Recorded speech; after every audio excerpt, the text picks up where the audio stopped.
Let's talk about feeling good and confident and successes, right? I like that. White pill me, baby. So we got the media spiraling out of control, sad and desperate. Did you see that there was there was the ratings for MSNBC on Sunday? They get like 29,000. Even I'm crushing MSNBC in the key demos, dude. Bro, it's not fair to say you're crushing them when they're getting 29,000 viewers. No, I am definitely crushing them. I am crushing network news. Period. End of story. That's what I told my mom. Now I'll be fair. During like weeknights, like Rachel Maddow gets 3 million, but in the key demo, she's getting like 200,000. The key demo being 25 to 55 men with money, basically. Old people are watching Maddow and Tucker, but Tucker's still getting twice what CNN and MSNBC are getting. So anyway, look, I watch the media's collapse, and I'm laughing because we're growing, and maybe we won't ever be as big as CNN was, but it's decentralized these days. But there we got something else. We got this big news from Donald Trump himself. Do it. Trump files a class action lawsuit against Facebook, Twitter, and Google for censoring him, demands an end to big tech silencing and blacklisting of conservative voices, and calls for punitive damages for cancel culture victims. He is also suing the CEOs of these companies. I mean, that's it. Now, he made his appearance. He was in New Jersey. Boy, did that man look orange. A very orange man right there. But hey, this is good news. Now, a lot of people on the left, a lot of Democrats are saying it's doomed to fail. There's no way his suit will succeed. That's not relevant. Maybe that's true, but that's not relevant. How do you win a fight if you never fight it? You stand there watching somebody poke and prod and bully and oppress, and you say, there's no point in fighting because we'll lose. Imagine this. It's like A Bug's Life. You know, what was it with the crickets? Yeah. Was that what it was? It was the crickets versus I the didn't ants? see it. Grasshoppers. Grasshoppers. Yeah. There you go. The grasshoppers are like, they outnumber us 1,000 to 1. If they find out the system, like they're going to topple us. Everybody loves using that analogy at the left and the right. But think about it right now. If you're watching these grasshoppers kick people around, these billionaires, these tech oligarchs, push people around, and you're like, we'll never win against them. There's no point in fighting. Congratulations. You're right. Whether you, what is the saying? Whether you believe you will succeed or you will fail, you're right. Yep. You're right. Now, what happens if every single person who got banned said, I'm filing the suit? I'll probably lose, but I'm going to file the suit anyway. Imagine if 1 million people filed lawsuits against Facebook. They would be buried in litigation. So there was actually, I can't remember if it was Patreon or one of the other ones where they had an automatic arbitration clause. So that anytime anybody filed a complaint, they automatically had to go to arbitration. It was paid for by Patreon. Yep. So I remember guys like Vox Day and others were like really rallying people to try to take advantage of this. The thing about Trump that people loved and love to this day is that dude is a fighter.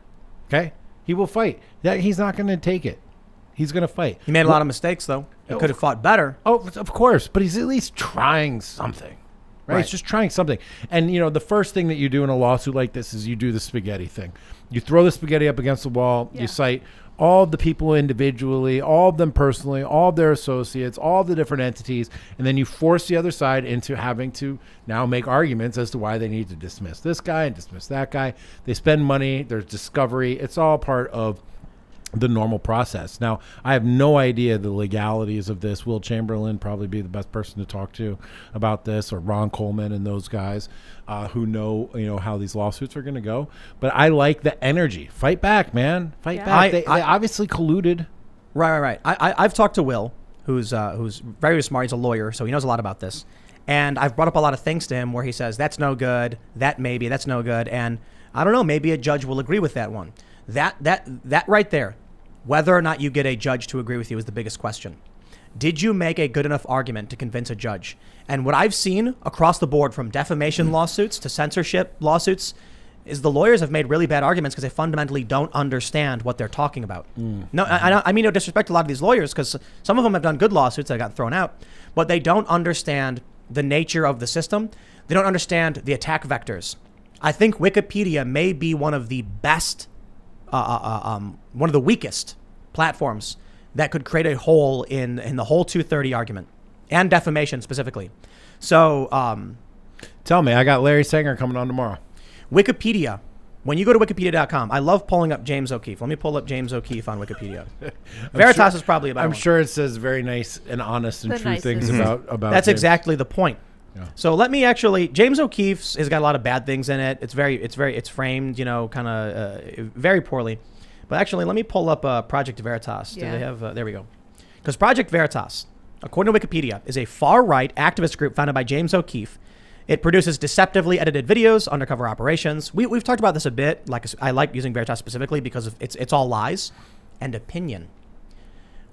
Jack? What does this say right here? Can you read that? From Wikipedia, the free encyclopedia.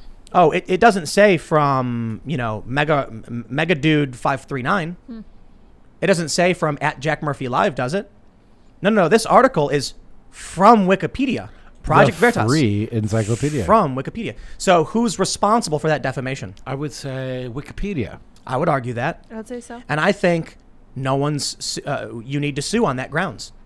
James O'Keefe would need to file a lawsuit against Wikipedia for defamation, for libel, and say that Wikipedia called us, accused us of deceptively editing videos. Now, my understanding is he recently won over the phrase deceptively edited in the New York Times case. Yeah, he's never lost. The case is not concluded yet, but a judge said that, actually, maybe it wasn't the New York Times one, but I'm pretty sure he did win a case where he said it wasn't deceptively edited. I could be wrong, though. But anyway, I digress.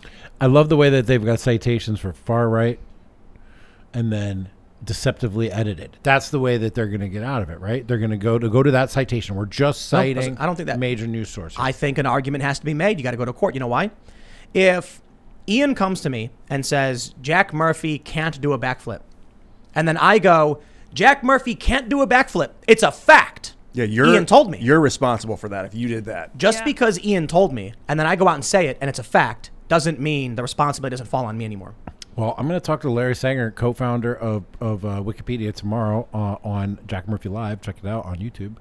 Maybe I'll talk him into filing suit on behalf of all these people against his former company that he started, because I'm pretty sure he's not in favor. Oh, he's definitely of what's going on there. We've talked to him about. I think we talked to him about this. Yeah, we did. And I think the big distinction for Wikipedia is that it says it's from Wikipedia. Yeah. You can put all the citations in the world you want and say, "Don't look at me. I was just citing this source." It's like, bro, you said it was from you. So Donald Trump is suing all these companies. The establishment saying he's doomed to fail. The Knight Foundation saying he's doomed to fail, which is so insane to me. When did these freedom of the press, defense of the little guy, turn into the pro-corporate, pro-big tech nonprofits? It was the Trump thing, man. It was Trump. It was Trump. All of a sudden, anything anybody said was bad. If you listen to the media sources you grew up with, the people that you trusted, all of a sudden they went ape. Yeah, and then the public went ape. Could you imagine? Donald Trump runs into a burning building, comes out singed but carrying a box of puppies, and then Vox.com writes why puppies are actually bad. Right, exactly. Like, it's a picture of Donald Trump, and he's like, his hair's burned off, he's just bald and scarred, and he's like, orange anymore. But I saved the puppies. They're the best puppies. Everyone agrees. They needed to live. And they're like, actually, puppies are a bad thing. Baby puppies. There's too many of them. People aren't getting them spayed and Bad for the neutered. This environment. puppy they're has causing worms. They spread corona. Mm-hmm. Yeah. That's This it. puppy looks like Hitler, Oh my gosh. and Trump saved him. What does that say about Trump? You know, my problem with Trump, kind of what you said earlier, was what people love about him is that he's a fighter. Is that I've known people in my life that have like anger issues and would like get really angry and punch a wall. And that's like the fighter in them. And it would break the wall or they'd break their hand. And they wouldn't solve the problem, but they just wanted to hit and fight. And I'm worried that Trump just lashes out like irrationally and has no hope of getting them to change their terms of service. I mean, what legal bounds would anyone have to get a private company to change their terms of service? That's insane. That's fascist. It's you need to set precedent. Yeah, you would. So Trump files a lawsuit. But it's spaghetti on the wall. The judge Exactly. says, it's a fist on the wall. the allegations 1 through 100 are all bad, but 101, 102, and 103 are good. Bring us back an argument around those. That's how it goes. Yeah, I don't know. That's what happened I with don't the like this Covington method. kids I'm more into this code. with defamation. They had like 33 claims. The judge threw out 30 of them. They were kept 3, and then the company settled because they were scared of discovery. Now, I'll tell you what's really interesting about this lawsuit with Trump. There are actually a bunch of people on the left that are saying Trump that these companies should not get these cases dismissed. You know why? They want Facebook and Twitter to agree, basically let the suit happen, and then move to discovery, subpoena Trump, get him under oath, get his emails, get his documents around January 6th. Trump is saying, I was banned on this day for these reasons and I'm suing. Twitter and Facebook could be like, okay, let's get your emails on that day and see what you were saying to prove whether or not you had the intention that we thought you did. And then they get Trump's emails. I guess we'll see if that's actually a flaw in their strategy as they push forward with the lawsuit. I have to suspect, it's just the optimist in me, that somebody on Trump's team might have suggested that would be an outcome. Or it's actually really simple. Maybe Trump didn't actually do any of the things they accused him of doing. Of course, yes. So Trump's like, I don't care. Yeah. Yeah, I think we know what Trump's emails are going to look like. I think... You there? It's going to be really like short, lazy. Does he even send uninterested? emails? Didn't he say he doesn't send emails? Yeah. Smart. I mean, it is wise. Why put anything in writing? You know when you're talking to somebody who's been a little bit paranoid is when you're texting, and then all of a sudden you get an audio message. That's me. Instead of a text. That's all I do is I send audio messages. I don't text anymore. Yeah. No, I leave everything out of text unless it is 100% necessary. 30-second audio clips to say what I got to say. That's it. If you can keep those and share those, maybe fine. You're really putting an extra effort for that then. I guess audio's better. At least there's context. Like you can hear my tone of voice at least. Yeah. Twitter doesn't work at all. Like, and I think this, I don't know if I'm just biased. Maybe that's the case. But people on the left, man, they really, really have a hard time. They have a really hard time. So like, Shuan had tweeted something as a joke, sarcastically, about, I don't know, fascism or something. And then I responded with, so you admit it. That's like, I love tweeting at people, so you admit it. The joke is, I'm taking what they say out of context to apply it's literal, and it's a joke. The people who follow me totally get that it's a joke. But Vosh tweeted about, so China just, I don't know about China specifically, but WeChat banned LGBTQ accounts, tons of them, wiped out all this content.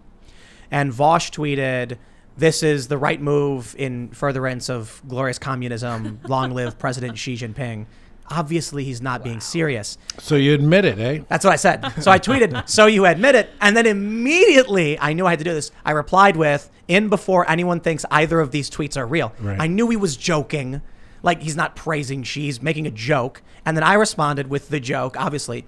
Bro, so many people were just like, you're so dumb. Like, Vosh is he's not serious. Duh. Yeah, so Tim. imagine if these people who are that dumb, I'm sorry, family, are your actual family, your actual mom or your sister or your cousin. I know exactly. Who are reading your tweets and taking all the jokes seriously and none of the serious stuff seriously. I'm like, you guys just have to stop reading. Just stop reading my social media because they think that the stuff that is specifically trolly, that is meant to push people away, that is, if you're in on it, is obviously a joke, and if you're not in on it, good, go away. They're part of the good go away crowd, and they're like, oh my God, what's happened to you? Oh, we don't even know you anymore. You're a monster. Did a bunch of people like just eat a brick of fluoride or something? Yeah. Because dude. Something happened where Yes. there's like people who don't so. understand jokes anymore. Dude. But listen, it's not about just understanding jokes. There are people who can't differentiate fact from fiction. So there's like people like us where we're kind of skeptical in a lot of ways. We're well researched, not geniuses, we don't know everything. We're wrong a lot. Sure, Jack, you're the best. No, that's Ian Except I'm for Jack. talking about. Jack's Okay, a okay. genius. Ian's the No, genius. Jack's a smart one. So I can be like, here's what I think based on this, right? I can have a conversation. Like, let's say I'll have a debate or a discussion with like a leftist personality, and I'll say something like, when it comes to universal healthcare, you have an argument between utilitarianism and deontological philosophy. And he goes, I don't know what that is. And we try to explain it to them, and then maybe I'll be like, okay, I gotta dumb it down for you. So maybe I'll use a movie reference because you're clearly not at the same level, but I'm trying to communicate. And then they'll start laughing, being like, duh, he said Marvel, he's so dumb. How do you have these people that hear Brian Stelter go, Donald Trump is working for Russia or something like that. And then you get Chris Hayes, where you got Jonathan Chait saying Trump may have been a Russian asset since the 1980s. And they go, whoa. And then the Mueller report comes out, it's all not true. And they go, whoa. And then Rachel Maddow comes out and says, Russia again. And they go, whoa. Tucker Carlson, Russia. And, Whoa. right. And then meanwhile, people like us on this side, whatever, are going like, well, something's not right. You can't just say both things. Like, which one's true, which one isn't? But I seriously think when you look at the Democratic establishment, these are people who are either lying, many of them probably are, or are just too dumb to like actually do any of the work. It's definitely both. I think it's both. Look at, I think Ethan Klein is a really good example. Because what started the feud with him and Steven Crowder is when he said, bro, you don't even got to do any research. Just like it's on the CDC. You know what I mean? Yeah. The kind of people who would be like, I have no responsibility and I don't care. They're going to go and be like, I don't know, dude. CNN just said, I don't want to do anything. Like, why do I have to do work? I think that's an example. Like Ethan, maybe dumb's not the right word, but ignorant. He'll talk about things he doesn't know about, like what he just did about the CDC. Just don't even think about it, that comment. But he will also lie for comic value, like just to have fun with someone. So it's both. Do you think, like, so when he said, just trust the CDC, it's easy. Do you think if I said to Ethan Klein, yo, bro, the Tuskegee experiments, you know his answer is going to be, I don't know what that is. He's like, they didn't make peanuts. Yeah. What? No, that's just a joke anyway. You remember, you see that joke? Getting things confused with Jimmy Carter and then the Yeah. peanut guy and then the other guy. He was a peanut farmer, Jimmy Carter. He was. No, listen, I think what we're seeing revealed by the left is their lack of sense making, and they don't have a sense making life cycle. So they don't actually have built into them some way of understanding and sifting through all the information to come to the right idea. So they've sort of dis-circuited. Is that a Dissociated word? or uncircuited? Is that a word? Dis-circuited. Yeah. Dissociated. They've stripped out the circuitry for sense making. They haven't like adopted this new skill, which we all have, which is you hear it here, you hear it there, you go over here, you look over there, you listen to 12 different people, experts, all of them, plus your friend and your cousin. You put it all together, and with actual research and independent opinions from people from all across the spectrum, you come to a conclusion. Yes. Now that's a process. Sense making is a process that comes through dialogue and conversation and experimentation. These people on the left are revealing that they have no sense making skills. Right. They just say a thing and they just move on from the thing. They say a thing, they move on from the thing. They haven't developed the ability to figure out what's actually real. Yeah, you need to kind of remove your emotions from the situation. You have you're to come to it with humility. Yeah, you're going to be wrong. You're going to find out that things you thought were real aren't real a lot of times. And that's why when we teach sense making in liminal order, one of the things that we really focus on, are you hungry? Are you angry? Are you lonely? Are you tired right now? Because this is going to affect the way that you process this information that you're receiving. Have you ever actually thought about any of those feelings even? A lot of people, but like a lot of people will just be like, they'll go to the fridge and they'll eat, and no one's ever stopped them and said, are you hungry right now? Right. And they'll go, no, I'm just bored. I've been thinking a lot about anger lately, and like what causes anger. A lot of times it's sadness or madness. And what causes madness? If you're not being listened to, if you feel like you're not being seen, you can become mad. And then if that's untended, then you can become angry. Anger's the worst. I mean, I think anger's like the worst mind state you can be in. You know what they say? There's two things. There's two bits of advice. One's family friendly and one's not family friendly. The first bit of advice is eat before you go grocery shopping. Right, definitely. Because people go in there and like ice cream. And it's like you go home and you're like, bro, I can't eat any of this. Olive, I'll eat a scoop of ice cream, I'll eat a banana. I just wanted the ice cream right now, so that's all I want. No, you're like, you eat a good meal, go to the store, and then you're like, oh, get a little bit of that. The other one is less family friendly, but they say if you're a dude, before you go on a date, you got to go take care of business. Get that clarity. So you get that mental clarity. Right. Otherwise, start thinking wrong things, right? It doesn't always work. Remove the sense of urgency. Yes. Is what we're Right. talking That's about. right. Get good in the moment. Mm-hmm. Make sure you're not hungry, angry, lonely, or tired. Make sure you've squatted. Make sure you've slept. And then make sure you bounce all these things off people, a network of people that you have built. I don't think that these guys on the left have demonstrated any ability to sense make or to accelerate their process of observing, understanding, making a decision, and taking action, or the OODA loop, right? Observe, orient, decide, and act. Thanks for checking out this clip from the Timcast IRL podcast. If you want to see the full show, come back to this channel, youtube.com/TimcastIRL, Monday through Friday at 8 p.m., where you can leave comments and super chat, and we actually will read your comments on the show. Don't forget to like, share, subscribe, and if you want exclusive members-only content, segments you can't get anywhere else, go to timcast.com, become a member, and we even have full bonus episodes. Thanks for hanging out, and we'll see you all next time.